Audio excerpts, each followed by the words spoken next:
बड़प्पन एक बार की बात है, ऑफिस के एक जरूरी काम से मुझे करोल बाग जाना था। मैंने फोन पे बात करते करते ही कमला मार्केट से रिक्शा पकड़ा और बोला कि करोल बाग ले चलो।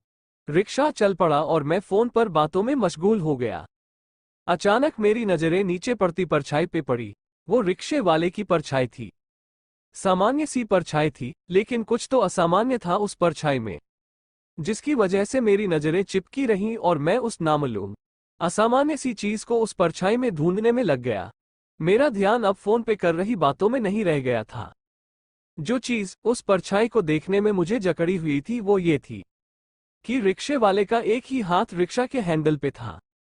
फिर सेकंडों में ही ये ख्याल आया कि हो सकता है एक ही हाथ से चला रहा हो, दूसरे को रेस्ट दे रहा हो। लेकिन जब मन नहीं माना तो अपने सामानों को व्यवस्थित करते हुए मैंने थोड़ा उचक के देखा तो सन रह गया। उस रिक्शे वाले का एक हाथ ही नहीं था, वो भी कोहनी से थोड़ा ऊपर तक का। मतलब इस अवस्था में भी, इतनी गर्मी में, बिना एक हाथ के ये रिक्शा चला के अपना जीवन यापन कर रहा है। अब मेरे दिल में कई विचार चलने लगे।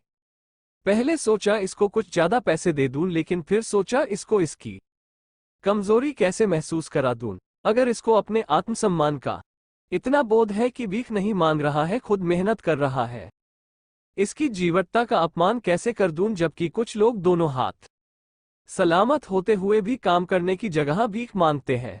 बहुत सोचने के बाद सोचा कि इसके सामने खुद छोटा बन जाऊं। इसको अपने आप पे गर्व करने का मौका देना चाहिए। पैसे बनने थे 30 रुपये। मैंने सिर्फ 25 रुपये निकाल के ऊपर वाली जेब में रख लिए और एक 500 के नोट को मैंने धीरे से पीछे से ही उसके कुर्ते की जेब में सरकाते हुए वही थपथपा के आधे रास्ते में ही उतरने का बोला कि बाबा यहीं रोक दो। फिर मैं शर्मिंदा होते हुए बोला, बाबा सॉरी, 25 रुपये ही बचे हैं मेरे पास, फिर कभी ले लेना प्लीज।